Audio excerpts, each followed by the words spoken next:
Welcome on into the Wolverine.com podcast. Clayton Safey here with Chris Ballas. We're going to preview Michigan versus Indiana. But Chris, man, we're 5 days into our move from our old provider to On3, the new network, which is going to be revolutionizing the way that college sports are covered and followed by fans. Most everybody has joined us over, so we're over at thewolverine.com on 3, and we're super happy about that. Exceeding expectations right now, thousands and thousands of fans. If you haven't done so, you can join up for just $1 for an entire year. So it's basically free. If you DM me on Twitter or something, I'll Venmo you $1. Who cares? It's $1. Chris, it's just been a great transition so far. What a week for us. We've been busy, but man, it's been fun and can't wait for the future. Humbling at the traffic and having everybody come over, has been amazing. And the discussion's been great. That's the best part about it is coming off a loss to Michigan State, you would think, man, there's going to be a lot of sniping, but the people that came over are extremely respectful. And it's the vast, vast majority, which we figured it would be, man. We got a loyal following and they're great people, man. We've always said it's like family there at the fort at thewolverine.com. We'd love to have more people join us as long as you can do it respectfully. This is not your message board where you're going to be able to vent and cuss and swear and everything else. It's to talk Michigan football and to bond with people. I would think that a lot of those people would attest to the fact that that's exactly what it is. So, and by the way, I wanted to say this about, did you get your shampoo and body wash from Manscaped yet? I did. I did. Yeah.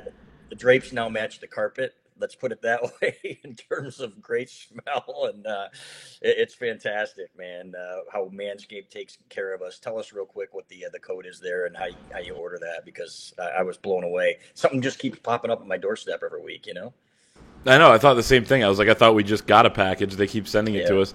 20 Go Blue is the promo code there at manscaped.com. We're giving them a free read today because they're just that good. And, man, they keep re-upping with us. Apparently we're doing well. So the Michigan fans out there are well-groomed now, especially because of us and our partnership with Manscaped. But, yeah, we're just plugging everything today. But, 20 Go Blue is the promo code there, 20GOBLUE at manscaped.com.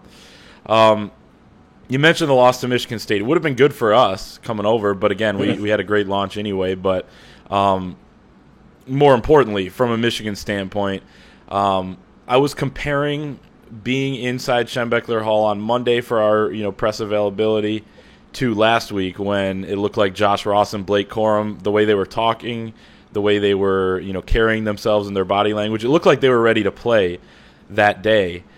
Didn't quite look like that was the case for some of those Michigan guys on Monday, but it's always going to take a day or two to get off that loss. Mike Morris said he gave himself 48 hours. Ron Bellamy said it's a 24-hour rule. He looked, when we talked to him on Wednesday, very upbeat and, like he had moved on. And I know that's a couple days later. But so there is always going to be that worry about how, one loss could turn into two. And this team continues to talk about how much different they are and how they're going to deal with adversity. And they have. They got down at Nebraska, and they were able to come back and win. They lost the momentum at Wisconsin, but they didn't let them phase them, and they were able to blow out the Badgers at Camp Randall.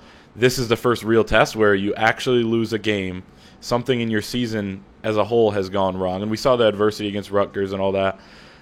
They've bounced back before, but this is the biggest bout with adversity they're going to have. I expect them to respond well, but you never know. Yeah, I think they'll be fine. And this is not Tom Allen's best team at Indiana.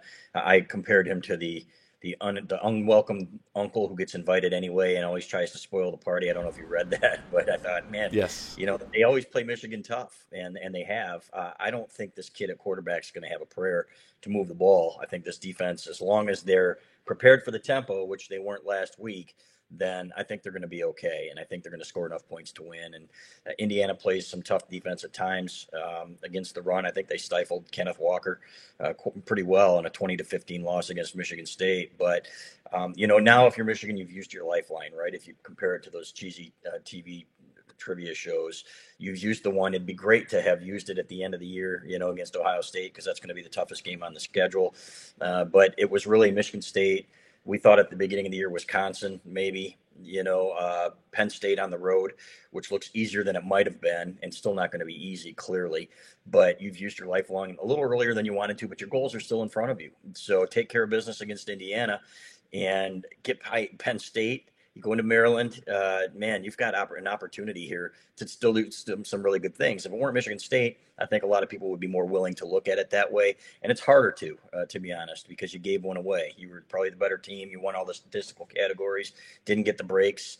That's the way it goes. And now, people in state have to hear about it for 365 days. So, especially you and your parents, your parents over there in Grand Rapids. So, Same but with yours, yeah. yeah, mine too. Yep. You got to tune it out and take the high road. So, but it's one of those things where I expect this team to bounce back. It was nice to see a bounce in Blake Corum's step because he had a really bad game against Michigan State. They need him to play better than that. So I expect them to come out and play extremely well. And night game, it should be interesting to see what the crowd looks like for Indiana. I really don't have anything against the night games when you've got a Notre Dame come to town or something like that. But man, Indiana and Minnesota, those are kind of a bummer, man. When you're right until 4:30 in the morning about a 33-7 or 35-7 win or something like that. Yeah, I know what you're talking about. It kind of reminds me of 2017 when they played that Minnesota game. Yeah. Where I think that was more late October, though. I do not think that was November, but so it's going to be colder. That was a rainy game, though, and it got delayed. But, yeah, it's a little weird. At the same time, you do see this because Fox tries to make that noon game their big one, so you see their night game sometimes become a game that's really not that marquee. But it is what it is. It could be worse. I expect Michigan to play well in this game as well, to rebound. But, at the same time, I think there's still some things with this Indiana team that could potentially pose a problem. You mentioned their run defense that did stifle Kenneth Walker. I think he only had about 60 yards rushing, 100 total for Michigan State, some of those on some scrambles.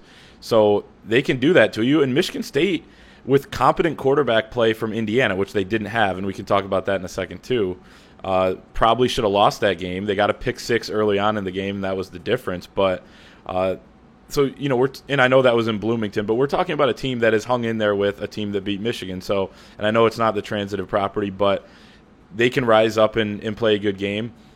I think their defense is still formidable. Now, Michigan's passing attack really opened up last week, and Indiana's been terrible against the pass. So, can you be one-dimensional and shut down Michigan right now with just stopping the run game or trying to? I don't know, because we've seen enough out of Cade McNamara in the last week at least, and he's been consistent throughout the season to say that this is not a one-dimensional Michigan offense like some people feared it was going to be early on in the year. Yeah. I'd say I don't know that it's he's proven himself. I remember John O'Korn having a great game at Purdue, right? And you're thinking, okay, has he arrived, or was it a flash in the pan? Was it one good game? Now, Cade's been hot and cold, and we've acknowledged that. It was great to see him take a step in that environment. Granted, against the pass defense, it's not very good if we're being honest, right? At the same time, though, some of those throws that he made were just so on the money. It's not like there was huge separation on some of those crossing routes. He put it right where it needed to be. Had some other ones that were dropped that he put right where they needed to be. So, in my opinion, the jury's out there, but it's a positive step, and a positive step, too, and to have a receiver emerge like Andrel Anthony, who was outstanding and looks really, frankly, like their best receiver, at least for that game. Now, maybe he won't be going forward, but the way he ran routes, the way he high-pointed the ball, wrote this as well, he just looked the part, right, of a guy that, okay, this is going to be a pretty special kid. And his speed, of course, too, when he pulled away from some of those Michigan State defensive backs. So lots to like, and you hate to get your teaching moments out of a loss, but that's exactly what happened. That defense just needs to be better, Clay. They can't, because that Indiana's going to run tempo. That's what they do, and they're going to look at last week. Can't do the substitution thing like McDonald wanted to do when they're not substituting and they're going tempo. So it'll be a challenge in that respect, but that young quarterback, man, I think he's going to have his hands full. This is going to be a much bigger challenge than last week at Maryland or against Maryland. Yeah, and that Indiana offensive line is terrible based on talking to two different people. I was on a radio show in Bloomington this week, and then also talking to a guy from the Indy Star who covers the team, and they're like, man, that offensive line just has some problems. They've kind of similar to some of the teams Michigan's played this year, where it's like they just can't find their best five. Now, they've also been banged up. But Caleb Jones, their right tackle, 25 pressures allowed this season and 5 sacks. That's not a good formula when you have David Ajabo and Aiden Hutchinson coming after you from the edge. So, and especially when your best receiving target is Peyton Hendershot, their tight end, do you leave him in at times, chip with him? I mean, it's like kind of the domino effect of how everything can, you got to be good really in all areas. Otherwise, you're using one thing to, hide something else or whatever. So, and Ty Freifogel, their wide receiver, who was a All-American last year, third team. I mean, he's fallen off a cliff, and he's been healthy. He's one of their few guys that have actually been healthy, but only one touchdown for him. I think 400 yards receiving, but he's really the only guy that gets any targets either. Compared to last year, through this time, he had over 700 yards and a touchdown in almost every game. So, just kind of a different Indiana team. It's interesting. And Chris, you put it in the message board earlier this week. It's like, man, Tom Allen was the guy. Because remember, they'd win those games and he'd be jumping around and hugging his guys, and people are like, why can't we have this? It's like, well, he had been building that program for a while, but it was one really good season. And Michigan was down, so you look across the aisle or whatever, and you see, man, they're having so much fun. But Michigan's in a much better spot right now than Indiana.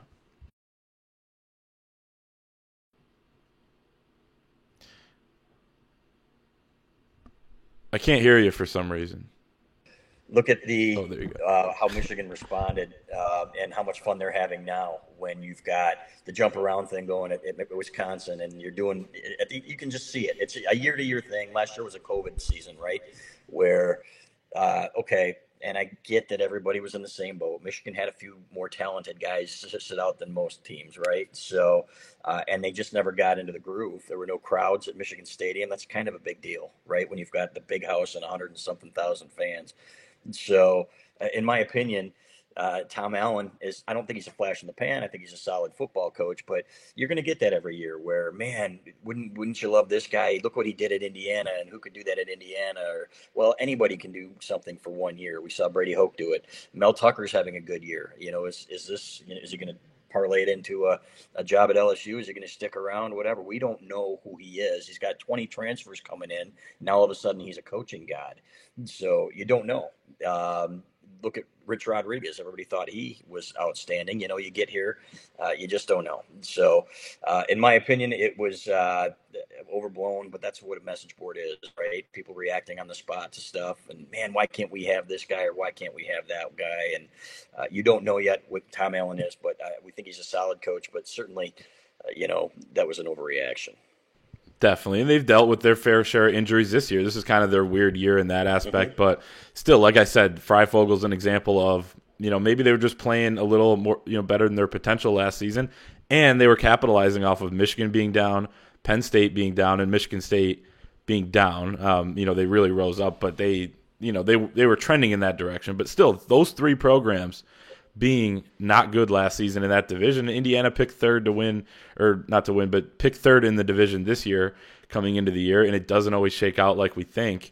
Look at a lot of the teams, look at Clemson around the country. It's another kind of weird year, but maybe we just put too much stock into 2020 is my guess. Yeah. And, there's really no question about that. Anything else on this game that kind of stands out to you before we reiterate our picks, which are also in the staff predictions article over at thewolverine.com? And you mentioned the message board overreactors. It's only $1 now, so we're just opening it up now to anybody who's going to come in and overreact. But go ahead. Yeah, that's okay though, because I know. It's been amazing, and so many of the same faces, right? And that's what's so fun about it is it's the same banter that you got at the old place, but it's still the Wolverine.com, and it's still the Fort, and it's always going to be the Fort, and it's always going to be the Wolverine.com, and it feels the same. The technology just happens to be a little bit better, and the layout, love it.